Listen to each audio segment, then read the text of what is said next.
नमस्कार दोस्तों, स्वागत है आपका मेरे चैनल कॉमिक्स लाइफ में।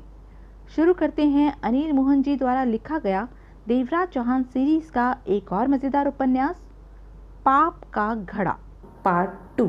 एक बात पूछना चाहता हूँ। बैकुंठ लाल ने पहलू बदला। क्या? तुमने कहा था भीतर करीब 150 लॉकर हैं जिनमें करोड़ों अरबों रुपए का माल है और करोड़ों अरबों रुपयों में से हमें सिर्फ 1-1 करोड़ ही मिलेगा। देवराज चौहान मुस्कुराया। हमने सिर्फ राजा सुरेंद्र प्रताप सिंह का ही लॉकर खोलना है, अन्य लॉकर नहीं खोलने। राजा सुरेंद्र प्रताप सिंह का ही लॉकर खोलने में इतना समय लग जाएगा कि अन्य लॉकर खोलने का वक्त नहीं मिलेगा। वहाँ 150 लॉकर हैं, किस किस को खोलते फिरोगे?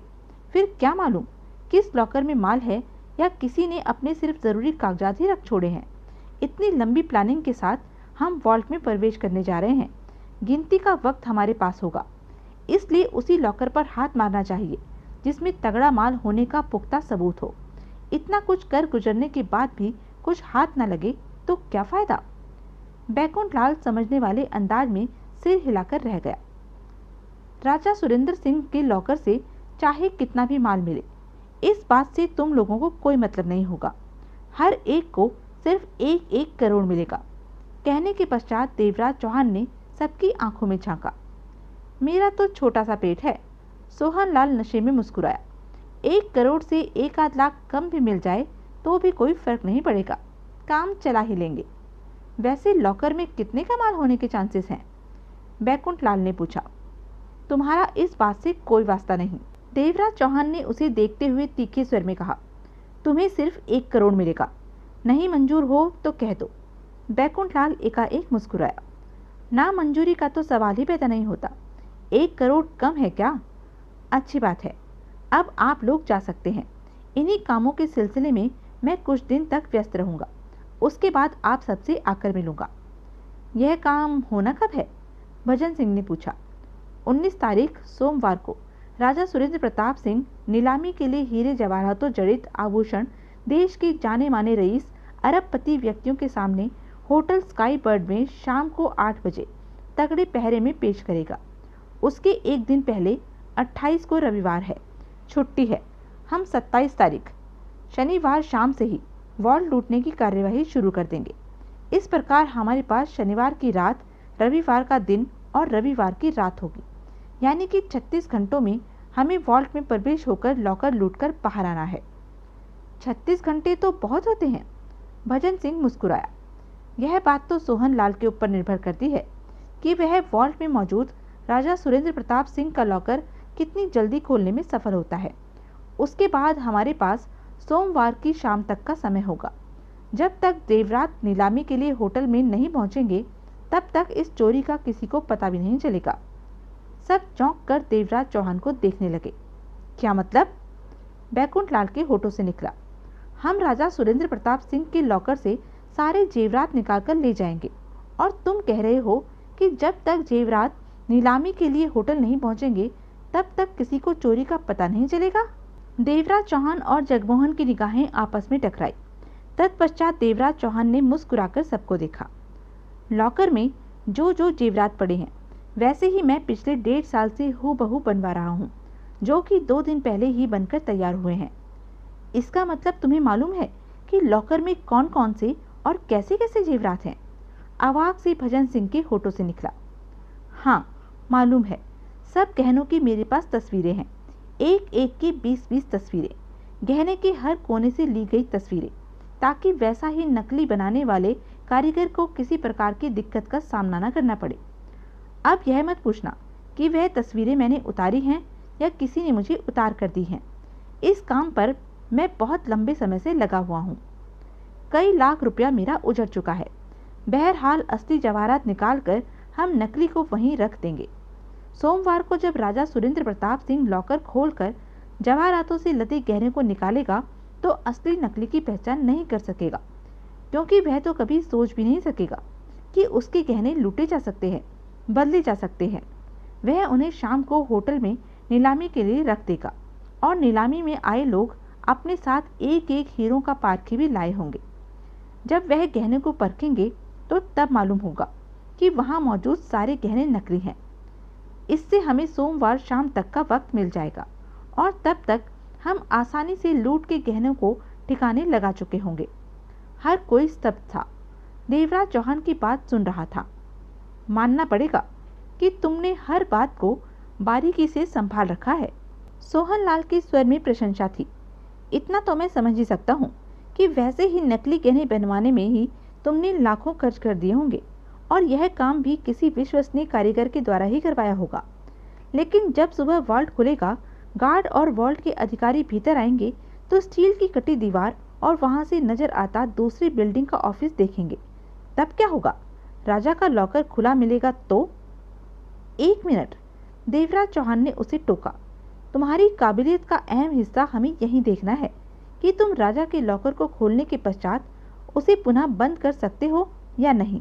अगर लॉकर बंद मिलेगा तो कोई भी इस नतीजे पर नहीं पहुंचेगा कि वॉल्ट लूटा गया है या नहीं, क्योंकि सारे लॉकर तो बंद होंगे।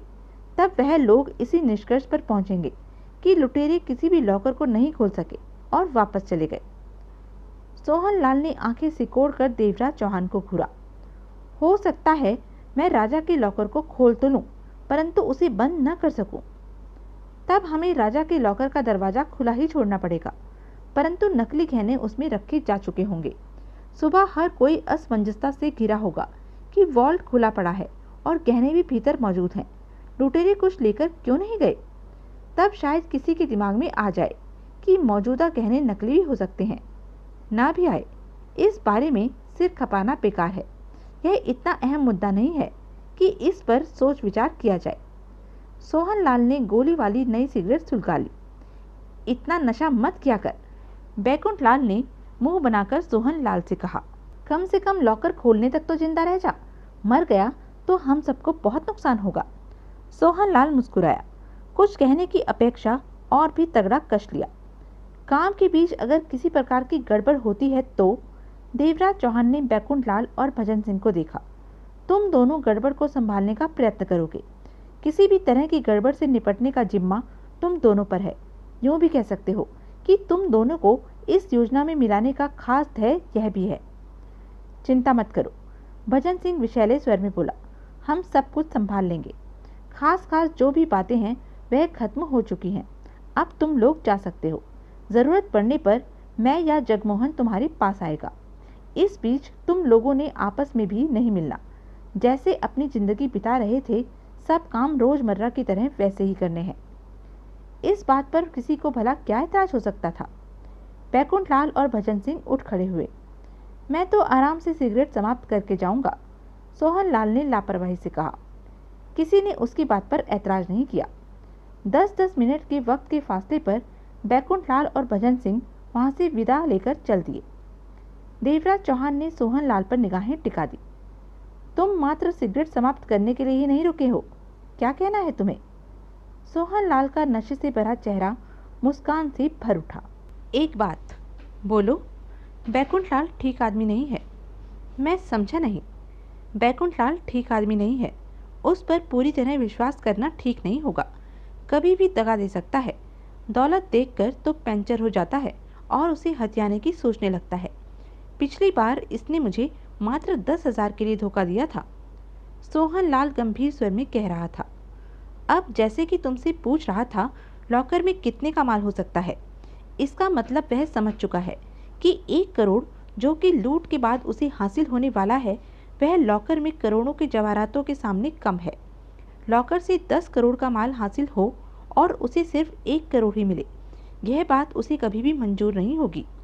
इस वक्त चाहे वह कितनी लंबी ही हाँ क्यों न करे, बाद में हर संभव कोशिश करेगा कि 1 करोड़ से ज़्यादा वसूल सके। हमें यह बात बताने का शुक्रिया। देवराज चौहान के स्वर में दरिंदगी का पुट आ गया। बैकुंठलाल के बारे में कुछ ऐसा ही विचार हम पहले ही कायम कर चुके हैं। इस मामले में हम उससे सतर्क रहेंगे। मैं अगर इतने सुरक्षित वॉल्ट को लूटने की इतनी आसान प्लानिंग कर सकता हूँ तो बैकुंठलाल जैसे इंसान से निपटने की प्लानिंग भी कर सकता हूँ। अगर कोई बोले तो मैं समझाने में विश्वास नहीं रखता, जीभ काटकर किस्सा ही समाप्त कर देने में विश्वास रखता हूँ। सोहनलाल ने देवराज चौहान को निहारा, फिर खड़ा हो गया। ऐसे वक्त पर क्या करना है यह तुम जानो, परंतु इतना हमेशा याद रखना कि बैकुंठलाल जैसा इंसान अवश्य लूट के माल को लेकर कोई झंझट खड़ा करेगा। मैं उसकी फितरत का पुराना वाकिफदार हूँ। इसके साथ ही सोहनलाल विदा लेकर चला गया। आगामी कई दिनों तक देवराज चौहान और जगमोहन वॉल्ट लूटने के संबंध में हद से ज़्यादा व्यस्त रहे। 25 तारीख में सबको बुलाया गया। कई दिनों तक तुमने खैर ही नहीं पूछी, भजन सिंह ने कहा। मैं तो समझा था शायद वॉल्ट लूटने का प्रोग्राम छोड़ दिया है तुमने। मैं जब कोई प्रोग्राम बनाता हूँ तो फिर उसे बीच में नहीं छोड़ता, देवराज चौहान बोला। मैं वॉल्ट से संबंधित कामों में ही व्यस्त था। आज क्यों बुलाया गया है? बैकुंठ लाल ने पूछा। परसों यानी कि 27 तारीख की शाम हमें काम शुरू करना है। मैं तुम लोगों को ड्रिलर चलाना बता देना चाहता हूँ। तुम और भजन सिंह मेरे साथ चलोगे। और मैं? सोहन लाल ने पूछा। तुम्हारा ड्रिलर के बारे में जानने का कोई काम नहीं। परसों शाम जब काम शुरू होगा तो तुम आराम से बैठे रहोगे, क्योंकि तुम्हें राजा का लॉकर खोलना है। मेहनत का काम है। क्या मालूम इस काम में कितना समय लगे। सोहन लाल से हिलाकर रह गया। ड्रिलर कहाँ पड़ा है? ऑफिस में, जो मैंने ऑफिस कॉम्प्लेक्स की इमारत में किराए पर ले रखा है, देवराज चौहान ने कहा। तुम दोनों वहाँ बड़े के रूप में चलोगे। फटे पुराने कपड़े पहन लो, सिर पर यूं ही गंदा सा कपड़ा लपेट लो। बढ़ई के सामान का बक्सा रास्ते में दिलवा दूंगा। ऐसा क्यों? बैकुंठ लाल के चेहरे पर अजीब से भाव आ गए। जो ऑफिस 1 साल से बंद पड़ा है उसमें एकाएक हलचल पैदा हो जाए तो लोगों की नज़रें वहां जाएंगी। बेहतर है कि इस ढंग से जाया जाए कि सब यही समझे कि ऑफिस खुलने जा रहा है। मैं बढ़ई को लेकर ऑफिस बनाने आया हूँ। 27 तारीख की शाम से हमें वहीं डेरा डालना है। दीवारों को रास्ते से हटाना है। वॉल्ट की स्टील की मोटी चादर को काटना है। थोड़ा बहुत शोर भी हो सकता है। ऐसा होने पर अगर कोई शोर को सुनता भी है तो सुनने वाला यही समझेगा कि भीतर काम हो रहा है, ऑफिस तैयार हो रहा है। किसी को गड़बड़ का एहसास भी नहीं होगा। गुड आइडिया, भजन सिंह ने तसल्ली भरे स्वर में कहा। बचाव का यह अच्छा तरीका है। इससे किसी भी तरह की आवाज़ को बढ़ई काम कर रहे हैं कहकर टाला जा सकता है। कब चलना है? कुछ देर के बाद। देवराज चौहान भजन सिंह और बैकुंठ लाल के साथ ऑफिस कॉम्प्लेक्स में पहुंचा। बाहरी गेट पर 2 वॉचमैन खड़े थे। सैकड़ों लोग दिन में ऑफिसों में आते थे। वॉचमैन सिर्फ गेट पर खड़े रहना ही अपनी ड्यूटी समझते थे।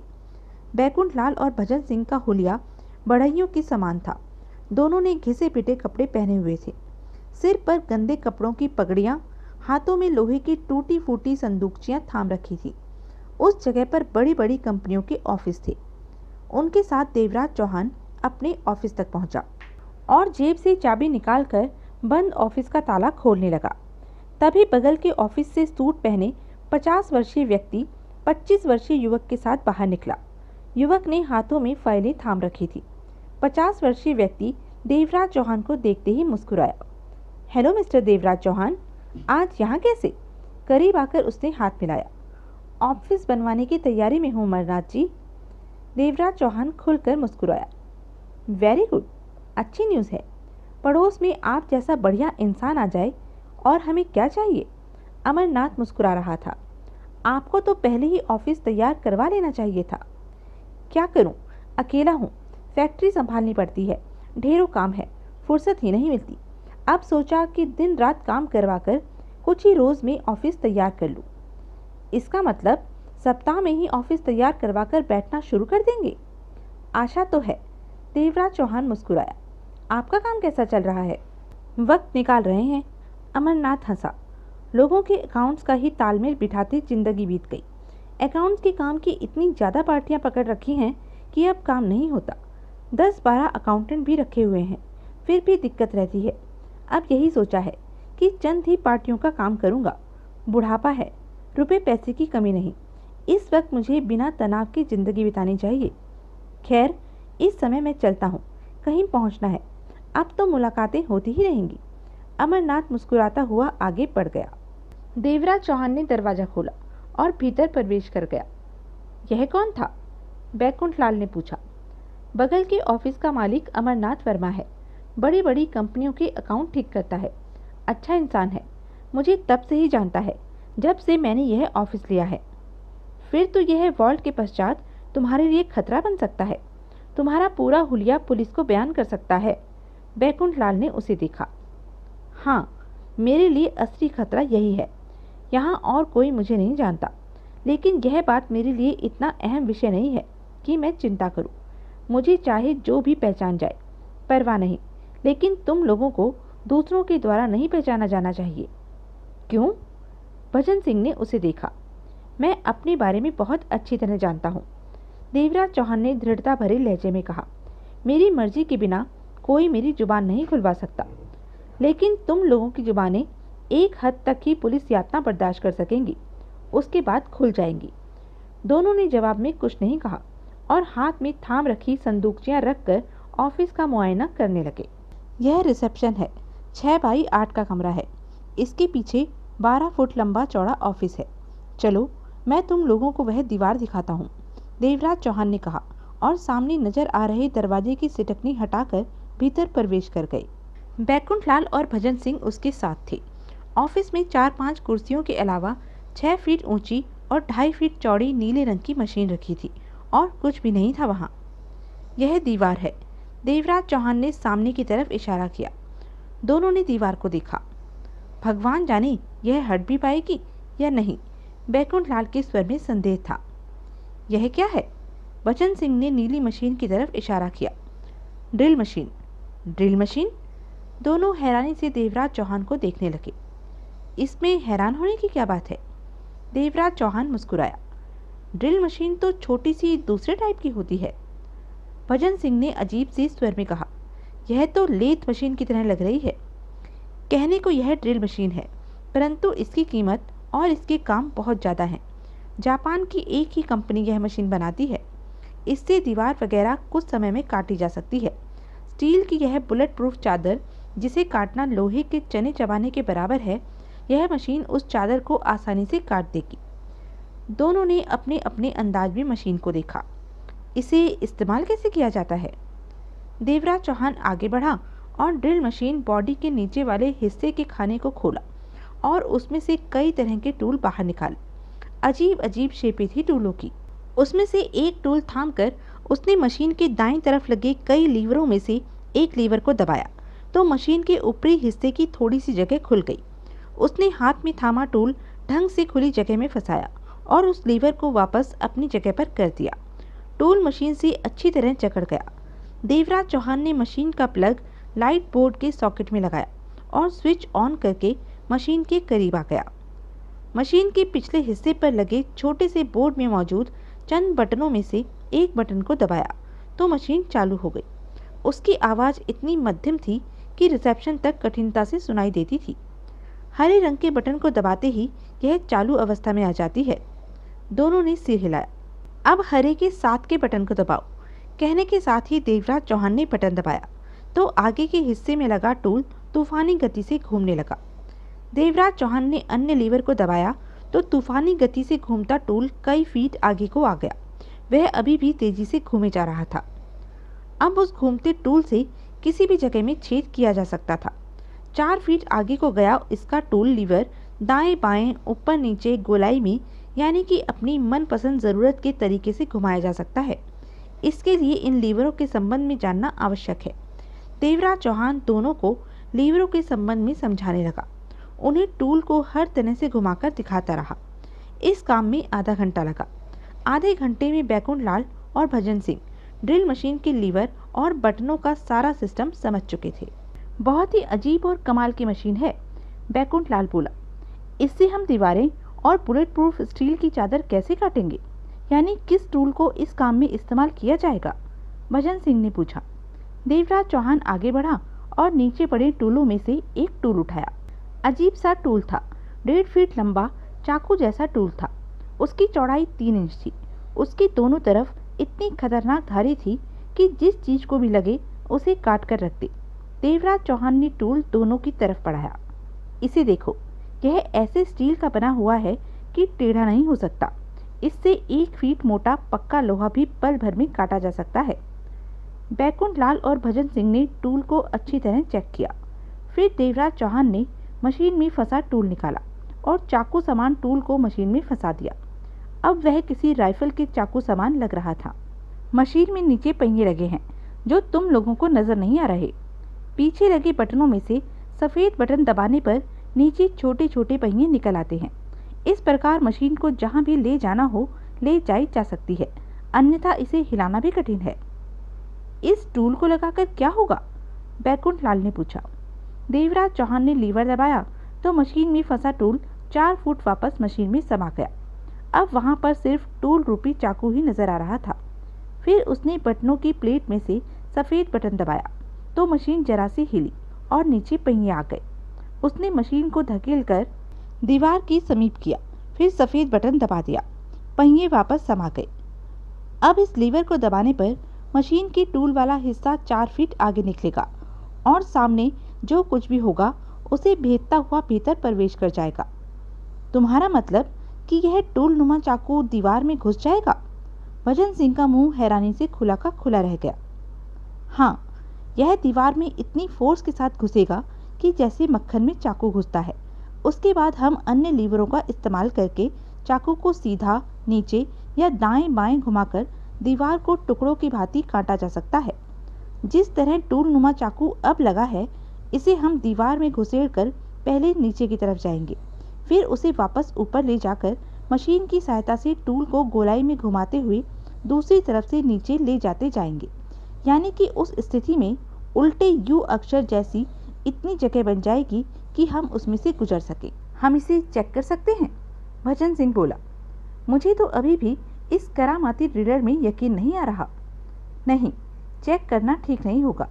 इस बारे में निश्चिंत रहो, मैंने हर बात अच्छी तरह चेक कर रखी है। मेरी कही हर बात अपनी जगह सही है। बैकुंठ लाल और भजन सिंह ने घंटा भर मशीन पर लगाया, मशीन के एक एक पुर्जे की हरकत को अच्छी तरह से समझा। फिर दोनों विदा लेकर चले गए। देवराज चौहान ने उन्हें परसों यानी कि 27 तारीख को दोपहर में घर पर आने को कह दिया था। देवराज चौहान जब ऑफिस से निकला तो अमरनाथ वर्मा सामने से आता दिखाई दिया। करीब पहुंचकर वह मुस्कुराया। आप जा रहे हैं? हाँ, काम करने वालों को बता दिया है कि मुझे ऑफिस किस तरह का चाहिए। तो क्या काम अभी शुरू नहीं करना? आज और कल मैं बिजी हूँ, परसों दोपहर बाद काम शुरू करवा दूंगा, जो कि रात दिन चलाकर जल्दी ही पूरा हो जाएगा। परसों यानी कि शनिवार? अमरनाथ वर्मा बोला। शनिवार को 2 बजे ऑफिस बंद हो जाता है, फिर तो हमारी मुलाकात सोमवार सुबह ही होगी, ऑफिस खुलने पर। चंद और बातों के पश्चात देवराज चौहान अमरनाथ वर्मा से विदा लेकर ऑफिस कॉम्प्लेक्स से बाहर आ गया। 27 तारीख शनिवार की शाम ठीक 8 बजे ऑफिस कॉम्प्लेक्स के ग्राउंड फ्लोर पर देवराज चौहान के ऑफिस में खुद देवराज चौहान, सोहन लाल, बैकुंठ लाल, भजन सिंह और जगमोहन मौजूद थे। भजन सिंह, बैकुंठ लाल और सोहन लाल बढ़ई के रूप में आए थे, जबकि जगमोहन देवराज चौहान का मैनेजर बना हुआ था। सोहन लाल अपने पूरे औजारों सहित मौजूद था। वह औजार बढ़ई के बक्से में रख कर लाए थे। बढ़ई के सामान के 2 अन्य बक्से भी वहां मौजूद थे। दिन में ऑफिस बनाए जाने के काम आने वाली लकड़ियां, पलाई तथा हर प्रकार का सामान जगमोहन ऑफिस में रख गया था। हालांकि आज शनिवार था, 2 बजे ही ऑफिसों के बंद हो जाने के कारण शाम तक ऑफिस कॉम्प्लेक्स लगभग खाली हो चुका था। गेट पर खड़े वॉचमैनों को देवराज चौहान अपना परिचय देकर अपने ऑफिस के बारे में बताकर कि बढ़इयों से ऑफिस में काम कराना है, उनकी तसल्ली हो जाने के पश्चात ही वह भीतर आ सका था। वहाँ इक्का दुक्का ऑफिस अवश्य खुले हुए थे, जो कि काम ज़्यादा होने के कारण ओवर टाइम लगाया जा रहा था। बहरहाल बैकुंठ लाल और भजन सिंह के चेहरों पर सबसे ज़्यादा उत्तेजना थी। 3 सप्ताह से दोनों पूरा करोड़ हासिल करने के बाद के तरह तरह के सपने देख रहे थे कि भविष्य में वह हासिल हुए करोड़ की रकम के साथ क्या सलूक करेंगे। सोहन लाल बिल्कुल सामान्य था। भीतर प्रवेश करते ही ऑफिस में पहुंचकर दीवार के साथ बैठा और गोली वाली सिगरेट निकालकर सुलगा ली और अन्यों पर निगाहें दौड़ाने लगा। देवराज चौहान का चेहरा हद से ज्यादा गंभीर था। हर काम वह स्थिरता से कर रहा था। 1.5 साल से वह वॉल लूटने के प्लान पर मेहनत कर रहा था। यह जुदा बात थी कि तब उसे खबर भी नहीं थी कि राजा सुरेंद्र प्रताप सिंह कभी अपने करोड़ों के जेवरात इसी वॉल्ट में रखेगा। आज से 1.5 साल पहले उसी राजा के जवाहरातों को वॉल्ट में रखने की खबर मिली।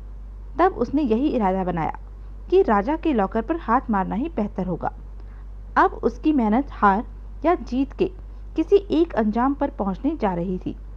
जगमोहन के चेहरे पर मिले जुले भाव थे, खुशी, उत्तेजना, भय, व्याकुलता और सफलता या असफलता का एहसास। हर काम को वह बेहद सब्र के साथ कर रहा था। ऑफिस के भीतर आ जाने पर देवराज चौहान ने सिगरेट सुलगाई और बोला, अपने औजारों को खोलकर फैला दो। रिसेप्शन वाले कमरे में ही सब कुछ बिखेरना होगा, ताकि अगर कोई आए तो वहां फैले सामान को पार करके यहां तक आने की हिम्मत ना कर सके। मैं नहीं चाहता कि कोई ड्रिल मशीन को देखे। देख लिया तो मशीन के बारे में उसे समझाना कठिन हो जाएगा। वैसे किसी के यहाँ आने की किसी प्रकार की आशा नहीं है, फिर भी हमें हर बात के लिए सावधान रहना चाहिए। लकड़ियाँ, पलाई वगैरह रिसेप्शन वाले हिस्से में ही मौजूद हैं। उन्हें इस प्रकार काटना शुरू कर दो कि काम हो रहा है। इससे थोड़ा बहुत शोर होगा। अगर किसी ने आना हुआ तो उत्सुकतावश आकर देख जाएगा कि साल से बंद पड़े ऑफिस के भीतर क्या हो रहा है। 2 घंटे ऐसे ही बिताने होंगे। उसके बाद हम अपना असली काम शुरू करेंगे।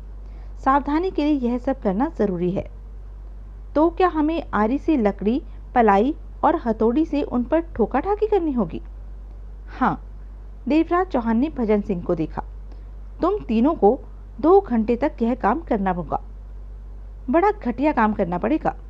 भजन सिंह ने मुस्कुराकर गहरी सांस ली और बढ़ई वाले सामान का बक्सा उठाकर रिसेप्शन वाले हिस्से में चला गया। बैकुंठ लाल ने भी ऐसा ही किया। देवराज चौहान ने सोहन लाल को देखा। तुम भी उठो, मुझे आराम करने दो। मैं 2 घंटे की बात है, उसके बाद आराम कर लेना।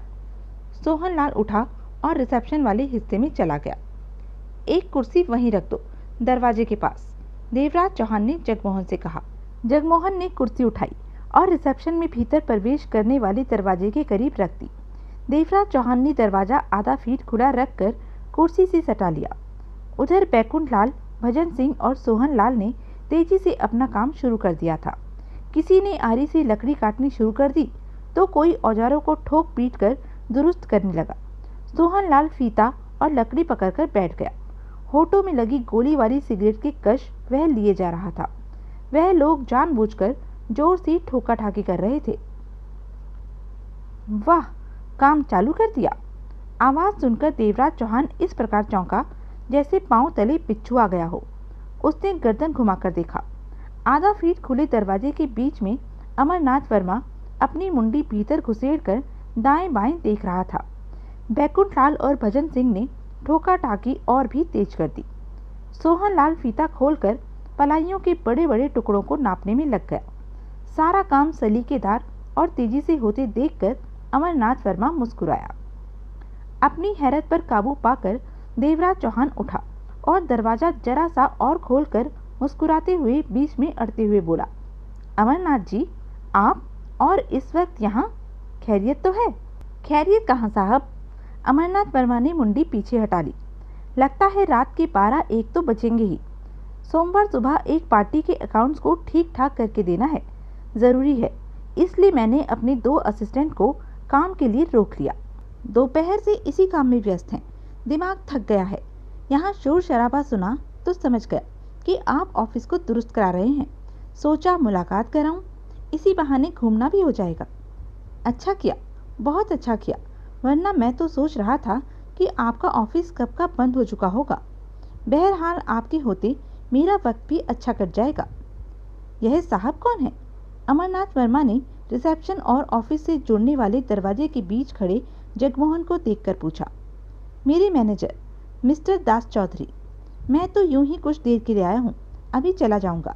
सारा काम तो यही अपनी देखरेख में करवाएंगे। देवराज चौहान मुस्कुराया।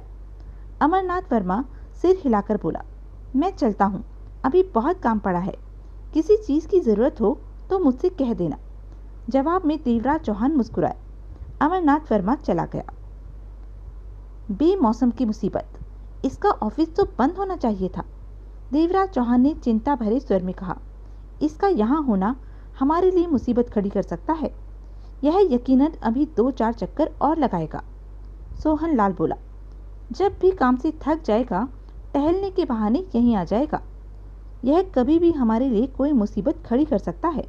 बैकुंठ लाल बोला। अब जो भी हो, हमें काम तो करना ही है। जगमोहन बोला, इसकी तरफ से हमें हर समय सावधान रहना होगा कि कब यह टपकता है।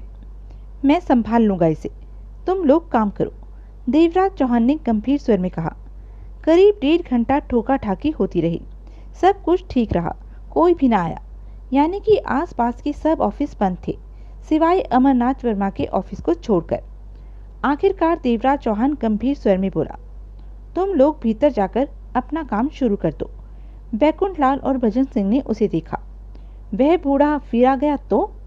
वह नहीं आएगा, मैं खुद उसके पास जा रहा हूँ। तुम लोग अपना काम करते रहो। ड्रिल मशीन चलाने में कोई दिक्कत तो नहीं होगी? देवराज चौहान ने पूछा। नहीं, ड्रिल मशीन को संभालने में हमें कोई दिक्कत पेश नहीं आएगी। जगमोहन तुम लोगों के पास रहेगा। अगर ऐसा कुछ हो तो वह ड्रिल मशीन संभाल लेगा। काम कैसा करना है, दीवार कैसे और कहाँ से काटनी है, जगमोहन सब कुछ बता देगा। मेरा अमरनाथ के पास जाकर बैठना जरूरी है। मैं नहीं चाहता कि काम होने के समय वह यहाँ आ टपके। देवराज चौहान के स्वर में झल्लाहट का पुट था। वॉल्ट का अलार्म तो बंद हो चुका होगा? एकाएक भजन सिंह ने पूछा। देवराज चौहान ने भजन सिंह को देखा, फिर गंभीर स्वर में बोला, वैसे तो बंद हो चुका होगा, फिर भी भगवान से दुआ करो कि अगर बंद न हुआ हो तो बंद हो जाए। तुम्हें कुछ शक है कि अलार्म बंद नहीं हुआ होगा? बैकुंठ लाल ने पूछा। मुझे कोई शक नहीं कि अलार्म यकीनन बंद हो चुका होगा। वॉल्ट का अलार्म डिस्कनेक्ट हो चुका होगा। फिर भी 1% तो हमें यह सोचकर रहना चाहिए कि अलार्म चालू भी रह सकता है। कोई कुछ न बोला। वह लोग देवराज चौहान का चेहरा देखते रह गए।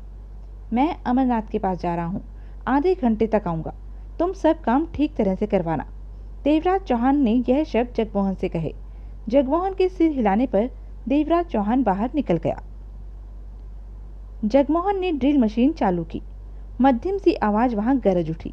धड़कते दिलों के साथ भजन सिंह और बैकुंठ लाल ने एक दूसरे को देखा, फिर जगमोहन को। जगमोहन ने सिर हिलाया तो भजन सिंह ने लीवर दबा दिया।